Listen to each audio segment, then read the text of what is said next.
Okay, ang ganda ka, chika life. Heto na naman po tayo, magbibigay na naman po tayo ng showbiz update. Kaibigan ni Miss Catherine Bernardo na si Robby Domingo at Maggie Pineda, sinabay ang honeymoon at ang first wedding anniversary nila. Ikinasal nga po sina Mr. Robby Domingo at Maggie Pineda noong January 6, 2024 sa isang simbahan ng Pulinan, Bulacan. Sa medyo ko ng time to dance nitong January 16, Huwebes ng hapon, sa LGCC Building, ABS-CBN Compound, Quezon City, ibinalita ni Miss Robby Domingo na kakauwi lang niya sa bansa. Nag-Japan nga po sila ni Miss Maggie para sa kanilang honeymoon at first wedding anniversary. Kasi last year, inaugot po yung honeymoon kasi right after the wedding, ang dami-daming personal staffs na nangyari, lahat ni Mr. Robby Domingo, including the passing of my lola, ang biglaan nagkaroon ng program, so kailangan dire-diretso ang trabaho, and I'm really grateful for that.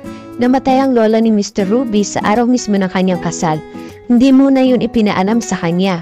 Pagpapatuloy ni Robby, and I'm also grateful sa opportunity na nagkaroon kami ng time to go to Japan. Initially, this was supposed to be in Europe. But we told each other, let's go to somewhere na familiar kami, and that's Japan. So we spent days there. Doon muna kami sa Sapporo, sa Hokkaido, kasi parang for the past years, nag-documentary ako doon. So something familiar sa akin. And then we went back to Tokyo where I proposed. So dumaan na naman kami sa Shibuya Crossing. Napaka-memorable pala kay na Mr. Robby Domingo at Miss Maggie Pineda ang place na pong pinuntahan po nila. Dagdag pa nga po ni Mr. Robby, memorable trip at hanggang ngayon, yun ang pinag-uusapan namin. Yung utak ko nandun pa rin sa Japan. Wala pa siyang visa makauwi eh. So andun pa rin. Dalawa lang sila sa paglalakbay na iyon na napaghandaan nila. Malamig, the coldest temperature na nararamdaman namin was -8, -10 degrees. Maggie is okay na rin, she well, and I'm so happy kasi we went to Disney Sea the other day. Sabing pa nga ni Mr. Robby, guess how many steps we did for today? Background blank, this is coming from Maggie na hindi makatayo, hindi makaupo. Average we will do 12,000 steps, but the other day naging 25,000 steps and she did it. Sabi ko, wow, she really improved a lot. Nasa last dosage na si Miss Maggie ng kanyang medicine. Kailangan kaya nila mauulit ang ganitong bakasyon. Pinag-uusapan na namin yan, hopefully with my parents and her parents as well, sambit ni Mr. Robby. We're in the process kasi ang dami na mangyayari ngayon, including your personal naman.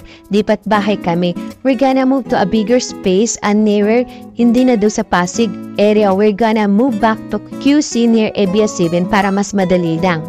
Ang dami naming goals together, ang daming project, and hopefully maging okay lahat.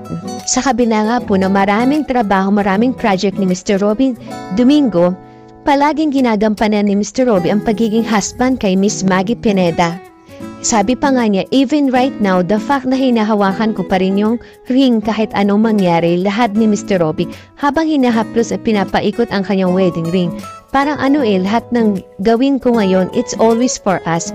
So yun ang masasabi ko, doing my part as a husband. And also when I go home, wala po kami house help. So ever since na nagpakasal po kaming dalawa lang.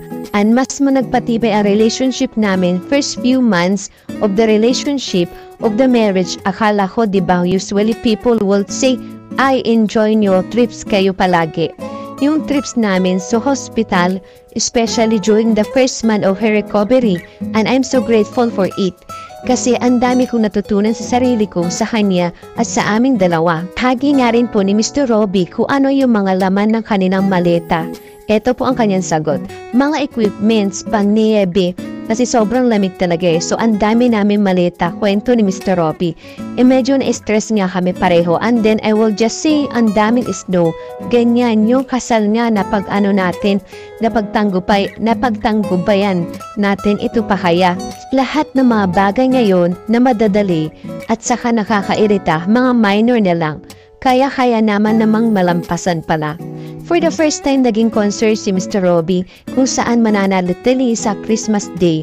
Kailangan maging present ka sa family reunion, na-experience ko for the first time ang problema ko saan nito. Hindi naman problema but it's concern. Saan tayo magpapasko, saan tayo mag-New Year. Apat na family technically na malalaki. So saan tayo pupunta? So kali nga i-discuss mo yon.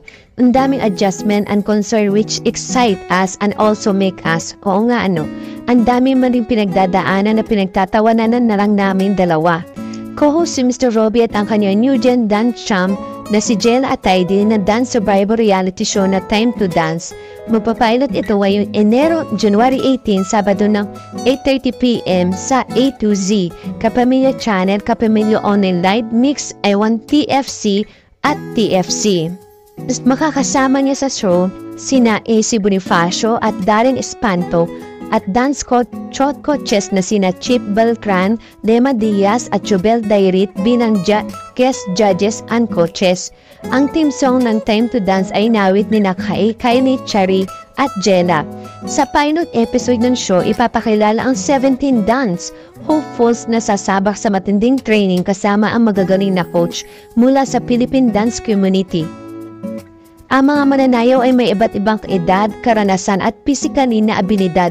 Masusubukan ang gigil, galing at puso ng mga mananayaw sa grupo, dance evaluation at one-on-one dance combat. Sasabak din ba si Mr. Robbie na sa matinding hatawan dito sa Time to Dance?